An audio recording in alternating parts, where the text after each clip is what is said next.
All right, how's everyone doing today? Mostly nodding, good to see. All right, a couple of things at the start. One, Brightspace still isn't working right. Apparently,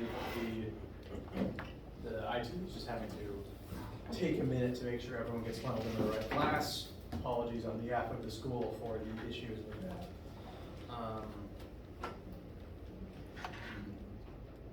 But I will make sure that everyone has a formula sheet from, like, the file is on Brightspace, but I'll make sure everyone has a paper copy by the time you'll need it on Monday. Today we are going to start learning, but very beginning, don't need the sheet yet. Any formulas that you do need, I'll just give you here today.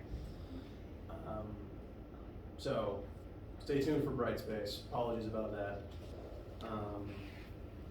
Today, going over some very introductory stuff, kind of like just the build up to what we're going to be doing. And then towards the end, I assume at this point, pretty much, I'm hoping everyone in here is familiar with the metric system. Is that a correct assumption, I hope? Mostly nodding, okay. Before we get started, how you guys feeling? Does anyone have any questions? Yes. I tried out that code for WebAssign, but it wasn't working. Oh dear. I don't know if I did the right thing. There aren't well, supposed to be any spaces. Off the top of my head, I will point out that my 4s look like 9s sometimes. That's supposed to be a 4. Now, if it is if you input the right code and it didn't work, then that's a problem. And I may have to either look at your computer or if you could email me screenshots, one or the other. Try to make sure that's working for you. Is it just like the class key, course key code? Yes. Okay. Yeah, I wasn't getting it to work.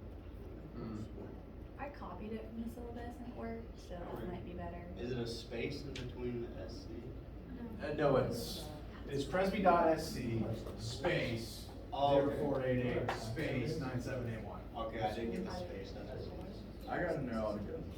Sorry? I put it all in one and it didn't mean. Interesting. okay, I got 4 things. Alright.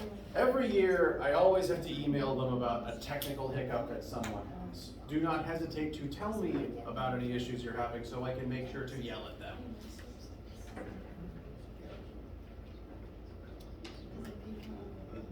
Yeah, you start on WebAssign. Yeah, you're Anything else on anyone's mind right here at the start? Alright. Well, let's get started with a little bit of prologue.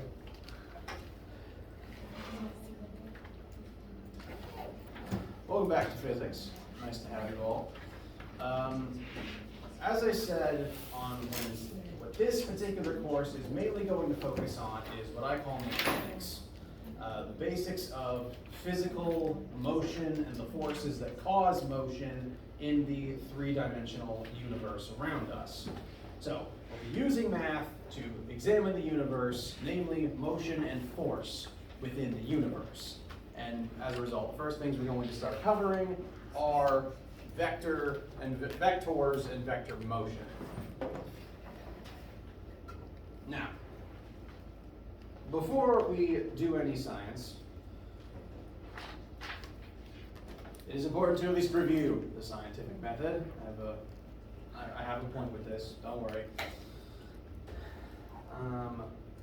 In order to do science correctly, you have to understand and utilize the scientific method. I presume most of you have seen this before, given that most of my students in this section are interested in some other form of science. So, in brief, the steps that you have to take in order to do science are make an observation, research your observation, see if there's already an answer to your question, form an idea about what happened, and then experiment to see if your idea is valid. You have to do the experiment. You need data from your experiment to be able to extrapolate. If your... Good morning, I'm losing my train of thought already. Happens mid-sentence sometimes. If your data supports your hypothesis, you do it again and make sure it keeps supporting your your hypothesis. If it doesn't support your hypothesis, you do it again and make a new one. Out of all of this, step 4 is actually the most important part. Because you need data. You need data to be able to draw your conclusions. More on that in a minute. If your hypothesis is good, you share that hypothesis with people.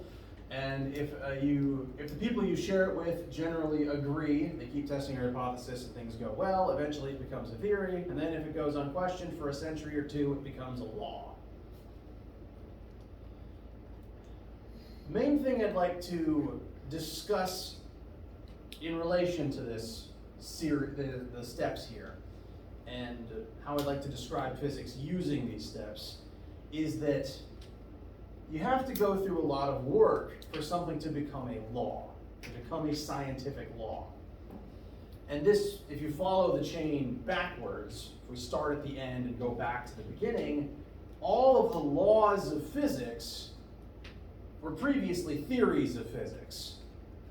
And if you go back even further, every theory of physics began as a hypothesis of physics. And all hypotheses are just ideas. It's literally just an idea. They don't even have to be good. Early humans hypothesized the sky was blue because we were living in a bubble surrounded on all sides by water. It's not a great hypothesis, but it was one, and it served them for a time. But any idea is technically a hypothesis. And that also means that every single law of physics started as just an idea in somebody's head. The laws of physics, as humans write them down in books, are not immutable truths of the universe. They're ideas. They are humans' best guess at understanding the universe around us. Whenever someone has talked to you about the laws of physics, they are not immutable truth. They are our current best guess. The universe is, and the universe is going to keep doing things at least for as long as we're around to observe it. And the things that it does don't always have to make sense to us. Whatever the universe does is separate from how the human mind perceives it.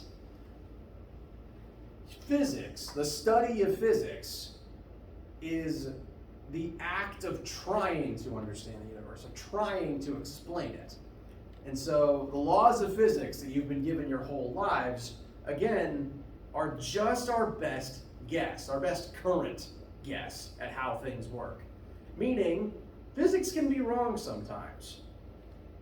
Sometimes the math is wrong. Sometimes the ideas and the notions that we talk about in physics are just wrong. And I have a very specific story to kind of point out the hilarity of what happens when physicists are wrong and what happens when you don't actually follow the method all the way through. Who here has heard that at one point we had 10 planets in the solar system? Not 9 with Pluto, 10. Piqued your interest yet? All right. So, who's heard of Isaac Newton? Pretty important physicist. He didn't really discover gravity, but he is the European that got famous for writing about it. But his work's still very important. And Newtonian mechanics, which is to say the formulas that he popularized, became the backbone of physics from his era all the way up till now, really. Newton's equations were really good. We used them to describe force and motion, which is what this course is about. And as a result, we're mostly going to be learning about Newtonian equations in this class. But Newtonian mechanics were really, really good. They're still really good. And for centuries, scientists used them to describe pretty much everything.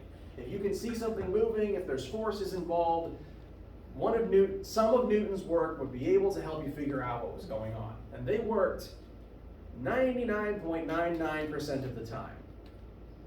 We even used them to chart out where other planets should be in the night sky.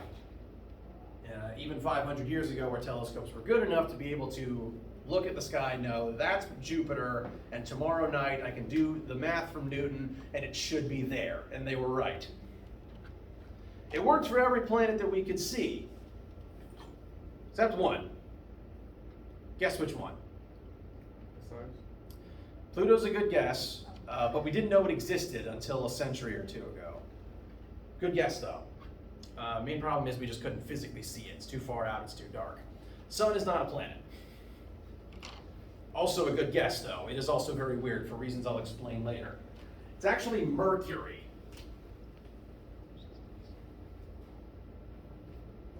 Actually, I'm leaving that. Sun, Mercury, Venus, Earth. So, Mercury is the closest planet to the Sun, and for some reason Newton's equations just didn't work on trying to figure out exactly where it would be the following night. We could see it, we could see where it is, but Newton's math just could not quite pin down where it was going to be the next night. We couldn't track its motion using Newton's formulas.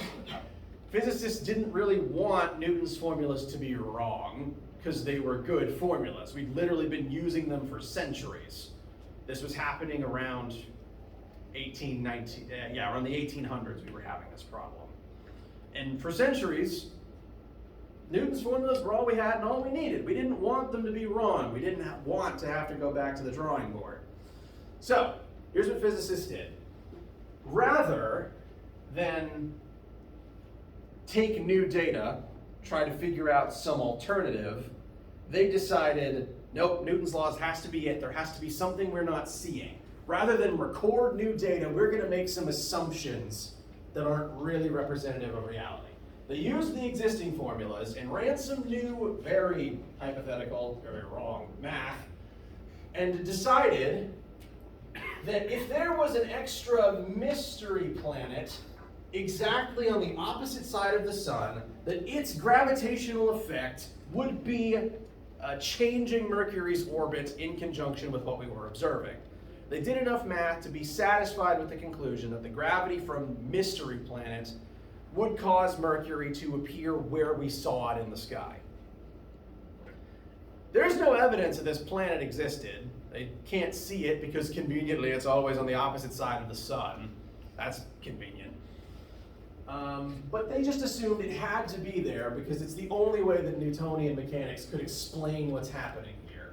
And so, without ever seeing it, they put it on our charts. There are educational toys from a couple hundred years ago that contain, well, technically 9 planets because Pluto wasn't discovered yet. So actually I lied, it wasn't 10 planets, unfortunately, sorry. It was 9, but Pluto hadn't been discovered yet. There were actual physical models that you could buy and show off to children that had this planet on it. Guess what we named it? Keeping in mind most of our solar system has a bit of a Roman theme going on.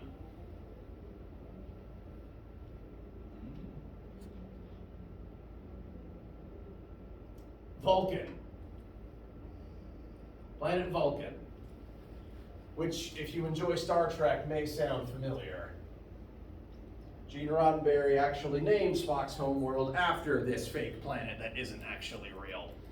But we thought it existed, we called it that, and when we eventually got telescopes and satellites that were good enough to, peer around the other side of the sun, Vulcan wasn't there. They didn't follow the scientific method, they didn't really do the research, they didn't really do the experiments, the observations that they needed to revise Newton's math. There is no planet Vulcan. Sorry, Star Trek fans. It turns out what's actually happening here is something that we wouldn't understand until Einstein came along and gave us general relativity, which has kind of fixed the problems with Newton's formulas that we were having. Einstein's work, and this isn't what this class is about, so I'll happily talk about it, but do not ever have to worry about doing math for this unless you become a physics major. What's actually happening here is the sun's gravity is so strong, it is warping space-time. Again, upper level physics here, but basically what gravity does is it takes space-time and bends it, and that has the effect of slowing it down if the effect is strong enough. So the reason that Mercury is never where we wanted it to be is because it's literally stuck in a time well. It's not that its speed is different, it's that 1 second on Mercury is not the same as 1 second here. If you ever watched Interstellar, it's like that. We would not know that until Einstein came along. Newton had no possible way to know that's what was happening because we had no way of measuring this sort of thing until the 1900s. It's not that Newton was dumb, it's that he didn't have the data to fill the hole in his formulas. Only by continuing to form new hypotheses, new research, new experiments, and updating the science can you fix your mistakes. Physics is always constantly in flux. We're always constantly trying to find better explanations when our current ones don't work right. And so, my tips to you, being wrong is an essential part of being a physicist. You are going to make mistakes, and the only important thing is going back, doing the research, doing the experimentation to fix it.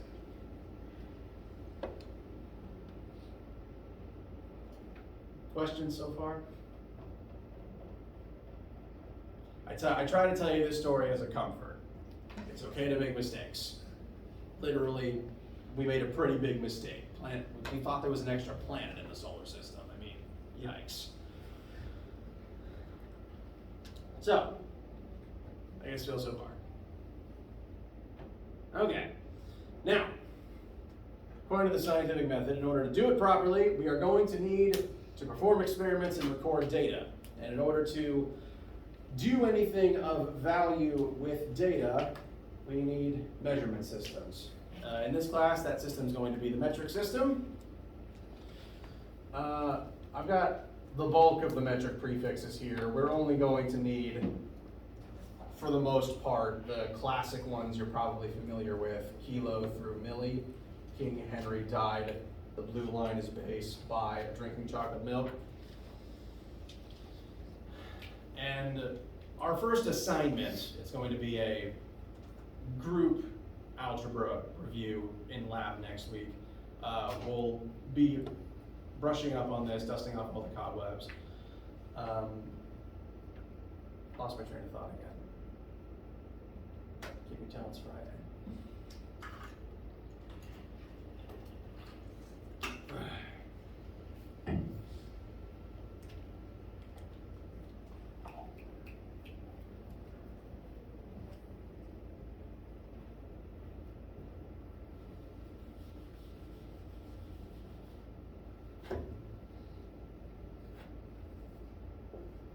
You also tell any new markers.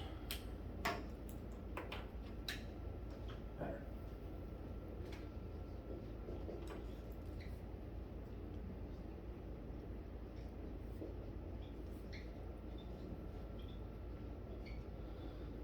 As quick review, the metric prefixes simply modify your unit. A kilometer is 1,000 times bigger than a normal meter.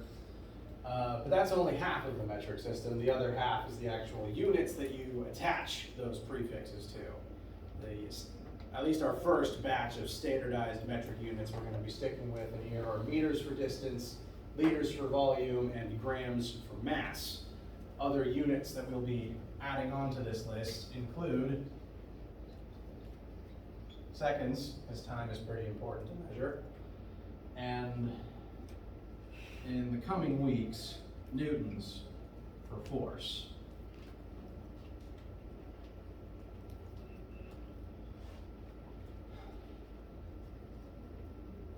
So, when it comes to the prefixes, you just need to be able to convert between prefixes. Off the top of your head, how many meters is in a kilometer? 1,000. How many liters are in a milliliter?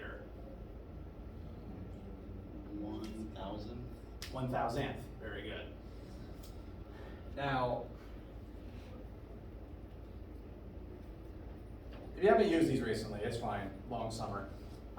You are allowed to, scribble these into your notebooks, including the factors between all of them, and also on your formula sheet, because some people just like using the visual method, which is to say,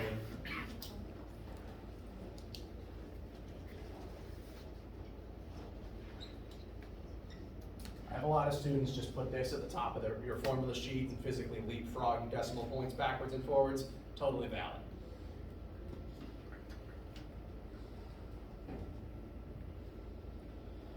And you do not have to memorize mega or higher or micro or smaller. They may come up occasionally, but you will have access, like I will make sure you have that information. You don't have to memorize them. Other than K through M. Those you should know.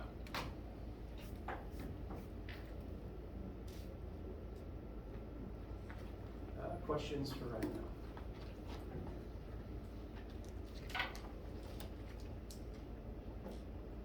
All right. Now, arguably the more frustrating types of conversions are converting between different units, less so than just converting between metric prefixes. And I want to focus on this for a second because I want to make sure you're familiar with how I do conversions, at least on the board, just so that my goal is that when I do them on the board, they make sense to you.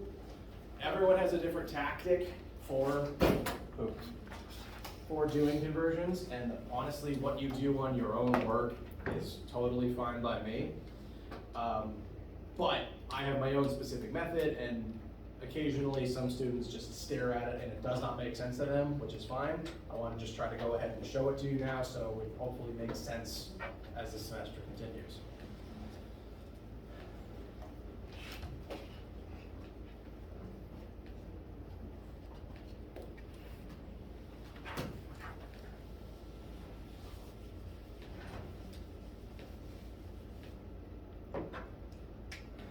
So,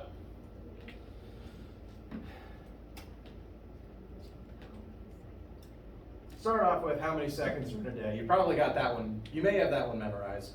But I'm just going to show off how I do conversions on the board. Man,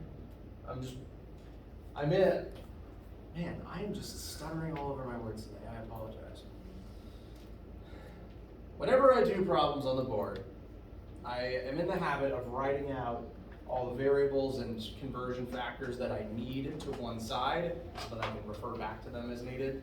I encourage students to do that on your work. When you read a question that says, 10 meters, I encourage people to write out, x equals 10 meters on the side so that you have all the data written out with the variables attached. So to kind of practice that, I'm writing out the conversions I'm going to need. 1 minute is 60 seconds, 1 hour, 60 minutes, and 1 day is 24 hours.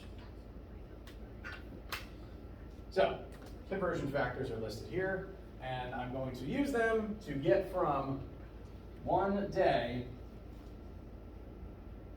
to some number of seconds.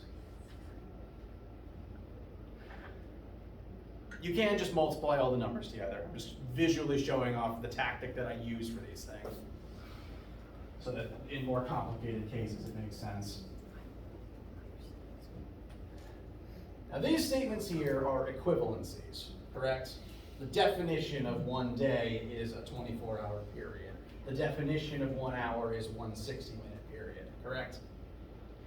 Because they're equivalencies, these two things are the same number, correct? Just different ways of expressing that same number. And because they're the same number, I can take this statement and rewrite it. Actually, I'll show all the algebra for that. I can take this statement and say that I want to get all of the units from the left onto the right. I can technically divide both sides of this equivalency by the unit of 1 day. So I'm going to rewrite that. 1 day over 1 day equals 24 hours over 1 day. My handwriting is deplorable and I apologize in advance. 1 day over 1 day equals 24 hours over 1 day. It's weird looking, but is this statement true? Okay. Now, on the left here, we've got 1 day over 1 day, and that just cancels out. I can reduce that down to just 1 And then on the right, 1 equals 24 hours over 1 day. I have turned the equivalency into a fraction that is equal to 1. Does that track so far? I have turned the equivalency into a fraction that is equal to 1. And since this fraction is equal to 1, I can freely multiply anything I want by this fraction, and that does not change its actual value. Because multiplying anything by 1 does not change its value, correct? Feel good so far? Again, if anything I say doesn't make sense, I want you to stop me. Since this is equal to 1, I can just multiply anything I want by this fraction. So I'm going to take that fraction, and I'm going to take 1 day, and multiply it by the fraction, 24 hours over 1 day. So I'm multiplying by 1. I am not changing the value of 1 day at all. But as a side effect of doing this, I've got 1 day times 24 hours divided by 1 day. That's days over days. The unit days can cancel. Because days is a unit. It's a unit of time.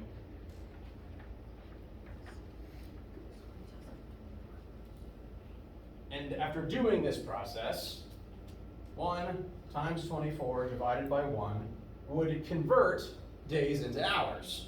It would tell me how many hours are in 1 day. Now, we already knew that. We already knew that was 24 hours. But this is starting up a chain process. Because some of the conversions in here are going to have multiple stages to them. Say, for example, you'll have to convert 60 miles per hour into meters per second. Now, it's America, we like using miles per hour, but the metric system prefers meters per second. So for most of the questions in here, we're gonna want meters per second, and turning miles per hour into meters per second will take a few chain lengths on this process. So again, this is just the warm up. This is just me showing off the method that I use. By adding this link onto the chain, all I've done is turn 1 day to 24 hours. But I can keep adding on links. The next equivalency is 1 hour is 60 minutes. I'm going to set that up so that the 1 hour is on the bottom and the 60 minutes is on the top. Specifically so that the old hours and the new hours cancel out. So now I've got 1 times 24 times 60, and that tells me minutes in a day. And I can add on one more link. 60 seconds in 1 minute. That'll cancel out units and minutes. And so 1 times 24 times 60 is seconds in a day. And that would be 3,600 times 24.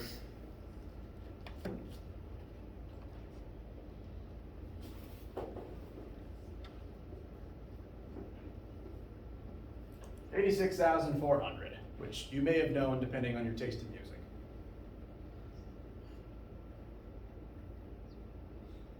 So, seconds in 1 day.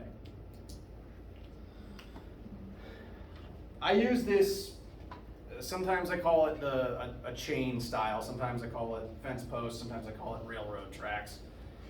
They all refer to the same thing in my brain.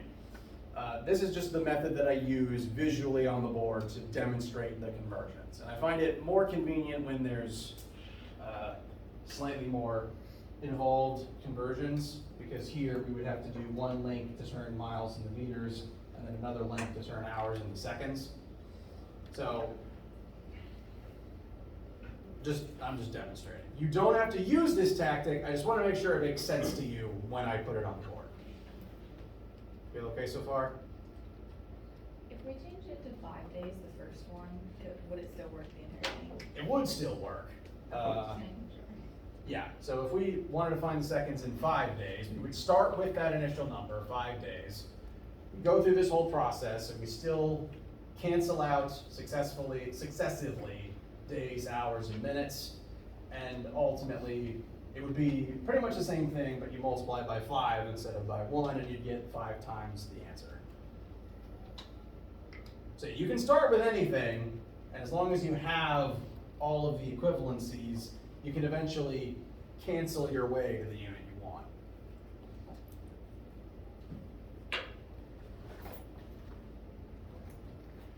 Feel right so far? Okay.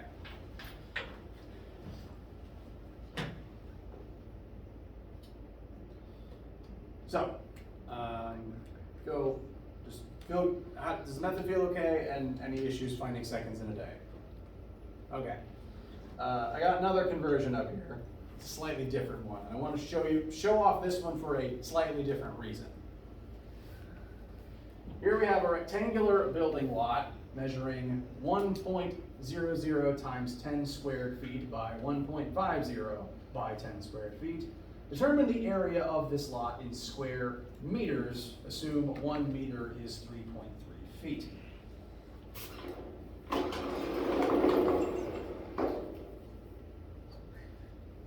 So here's our rectangle. First question, what is this number outside of scientific notation? 100. I saw a couple people mouthing that, very good.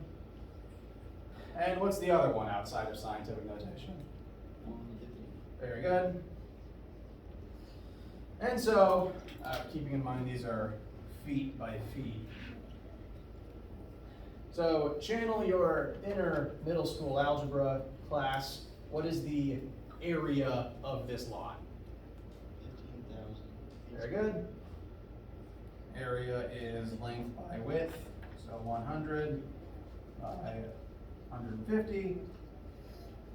Not have zeros. 15,000 feet squared.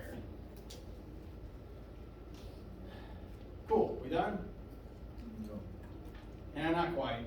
I asked for it in meters squared, because again, we like the metric system in here, at least in this class. Physicists kind of created all of our constants and stuff on the metric system, which, you know, it'll get me into arguments if I'm using meters in public, but to live in America. So we got to turn feet squared into meters squared, and we know how many feet are in 1 meter. So if I'm using my equivalency method here, I'm going to start by writing 1,500 feet squared.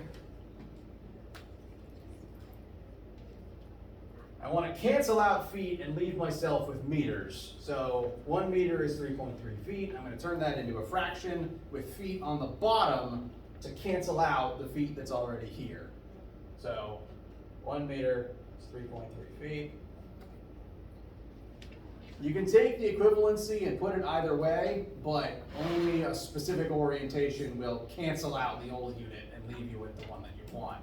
So you gotta the way I do this, I have to make sure to set up the fraction to negate what I don't want and leave behind what I do want in the right position.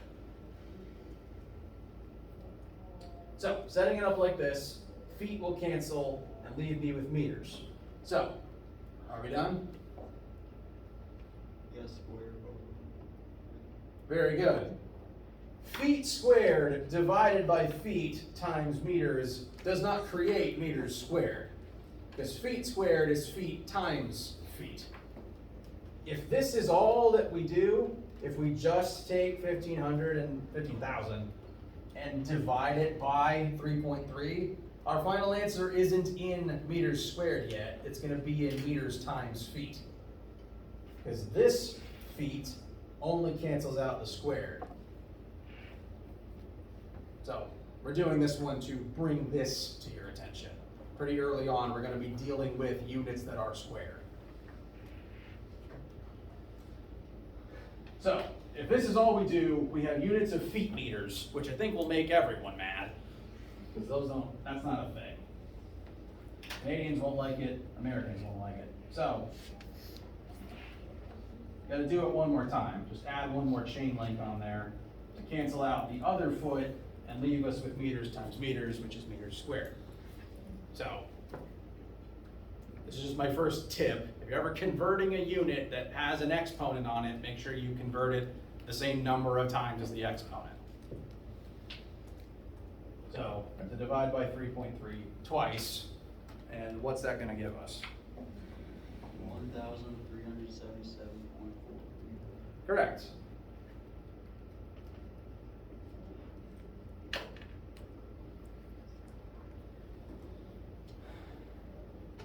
Questions, opinions, haiku?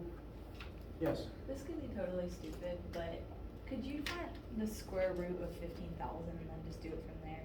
Like take to cancel out the square.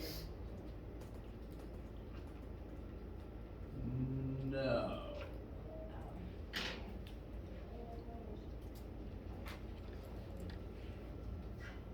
No, the square root of 15,000 is 122. Hello, come on.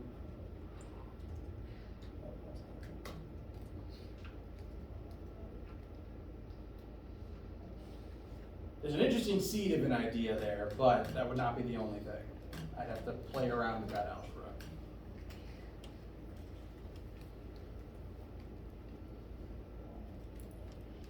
The square root of that. The square root of that number of 15,000 would tell you what the lot would be if it was a square. Okay. Yeah, so if you took the square root of 15,000, it would tell you that you could have a lot that was 122 and change by 122 and change, and it would be a perfect square.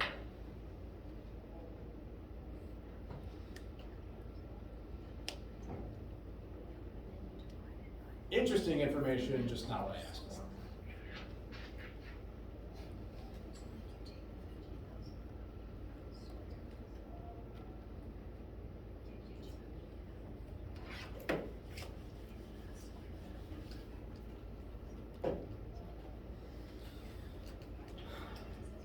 All right. I think I said questions already, but I forgot. Any other questions? All right. In that case,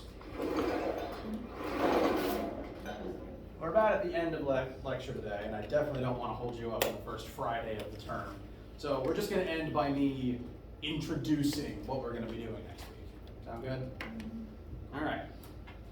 So, as I said, this semester is going to mostly be about mechanics, and as a result, we need to be able to define force and motion in the universe around us.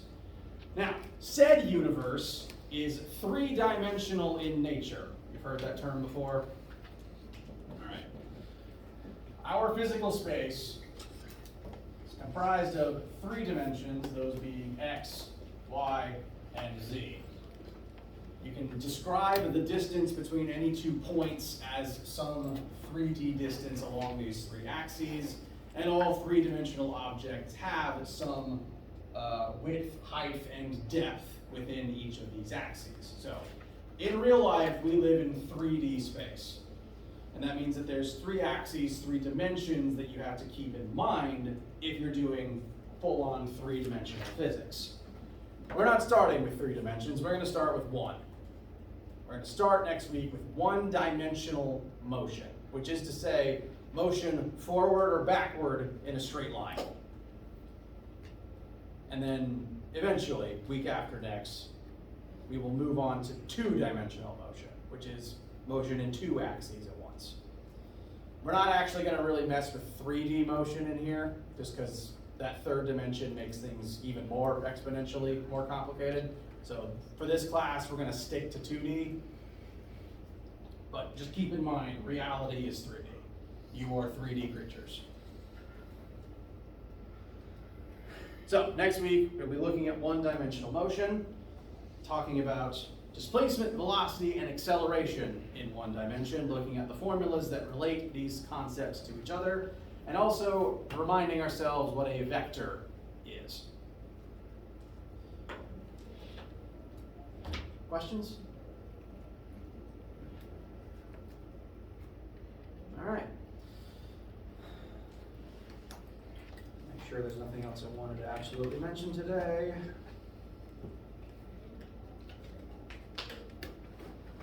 All right, I think we're good. Over the weekend, be working on gaining access to WebAssign, the school is working on getting access to Brightspace for you, so that is up and coming. I'll be making sure that there's printed formula sheets for you soon. If you want a virtual copy of one, I can email it to you. But I'll make sure that paper copies exist before lab next week. No lab today, there is lab next week, and I'm just rambling at this point. Let me know if you need anything. Have a wonderful weekend.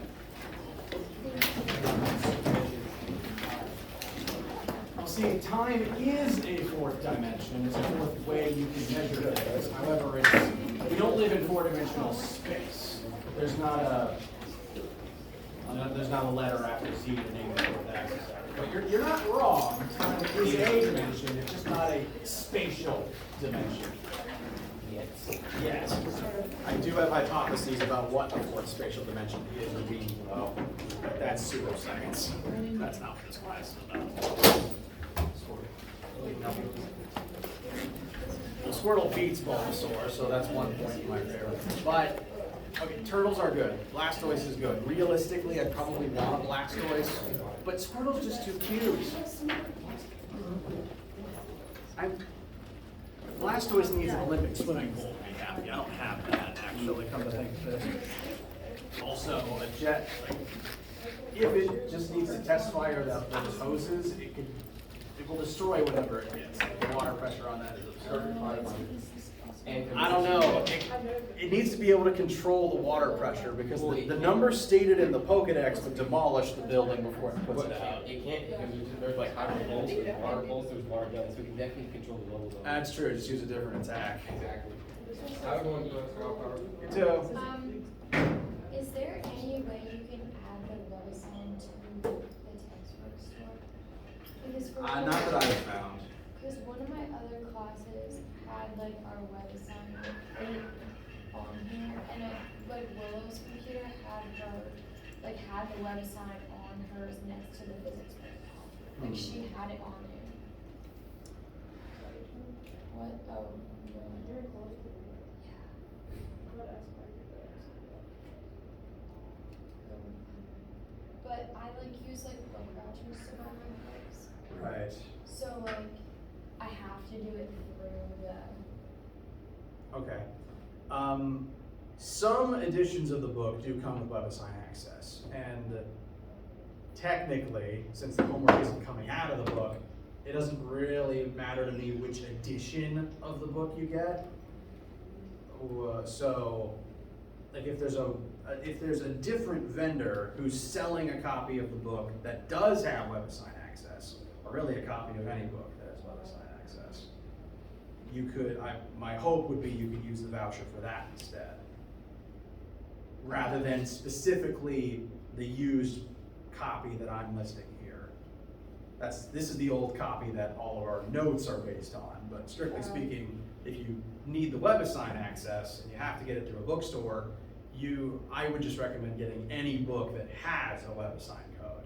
Because the code, when you get a book that has WebAssign, it's not tied to the book, it just gives you a code that you can enter and redeem for WebAssign access.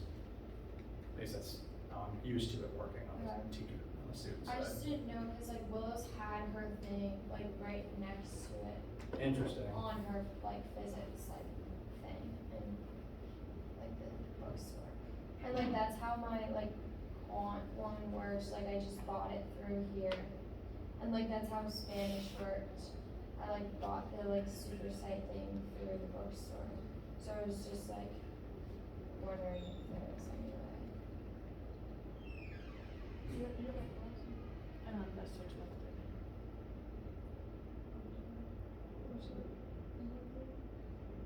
Sorry, I don't even get it. No, I mean, I need to know this because I don't sign up from the student side. So these are problems that I don't encounter that I need to know about. So thank you for telling me.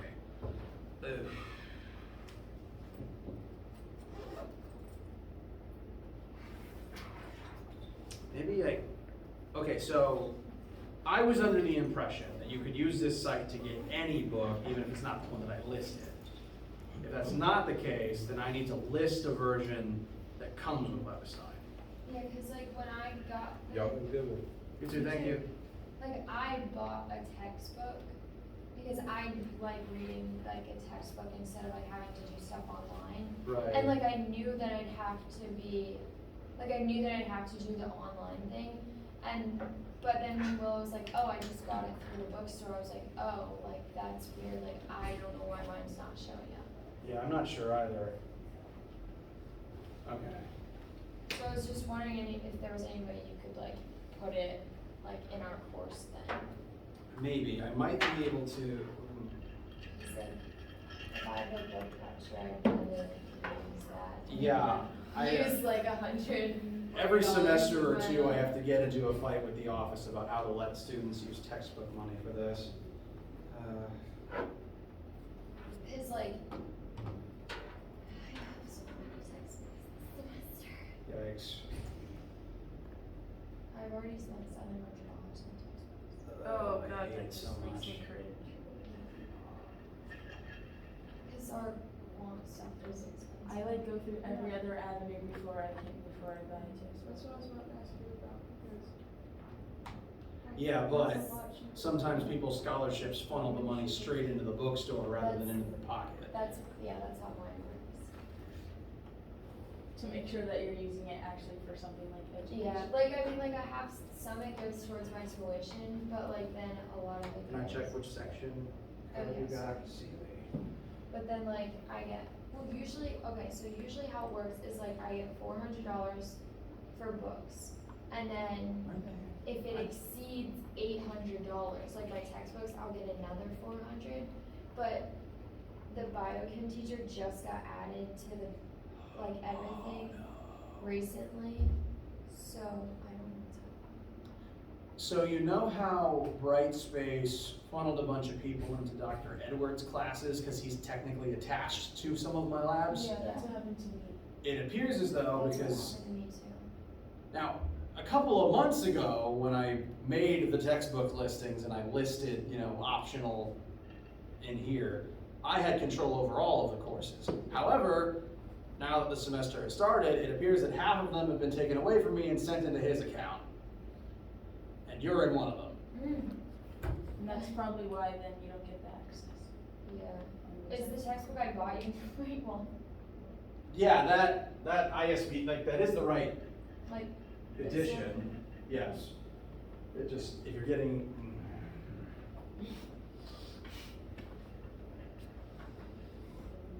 yeah, because if I was. This is a like, unique one. I haven't had this one come up before. Yeah, because if there would have been one with the website, I would have got that. Yeah. Is it possible to return them? I doubt it, because it's like, I bought it like, because it didn't come with the website, so I was like, oh, I can just buy a used one, so I did. Yeah.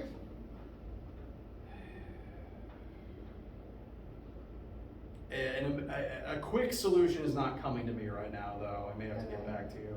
Well, I just, maybe like, somehow, like, I don't know, I just like, it's weird that Willow has the website on there, because like, if that was on mine, I just use the. Probably because she's not in the Edwards. That's what I Yeah, mean, right. like, Maybe, if yeah. there's any way to like change that. I'll have to check, cause the section that you're in, I can't control anymore, cause it got routed to him, Okay. Dr. Edwards.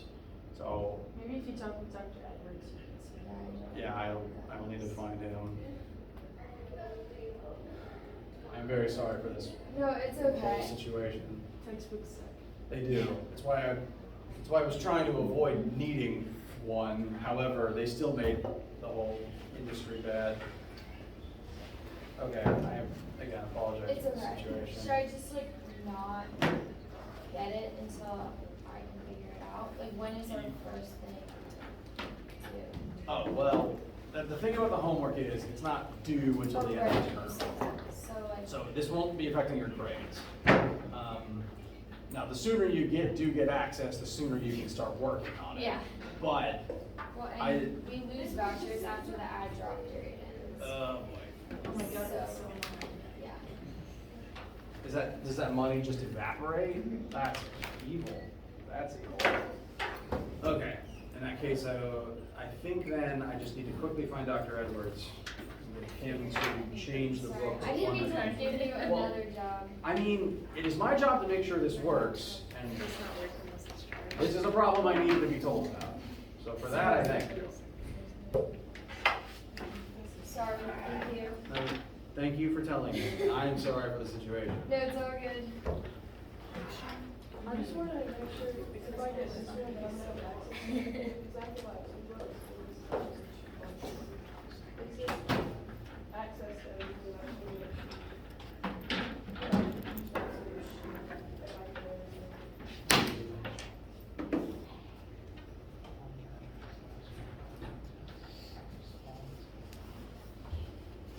I can also ask Dr. Howard.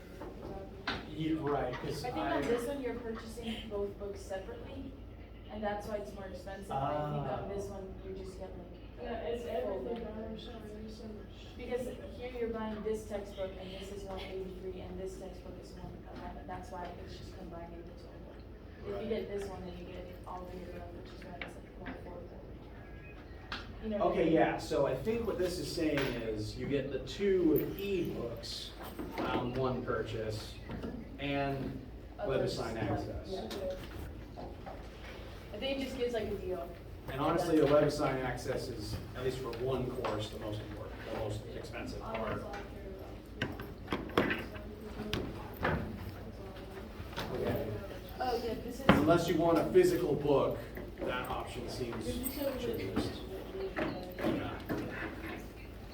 Okay. I very rarely have other teachers in the school using WebAssign, so this is also a new one for me. Thank you for telling me. This is just, we're on separate, I mean, this one has one in it. Oh, that's okay. But, we don't have, we have Edwards format, but we haven't really recommended them, so we just wanted to like give this to you. This is the only data that we would be missing. All right. Thank you for letting me know. Yeah, that week you can just attend a different one if you got it, if it fits in your schedule. Okay, perfect, thank you.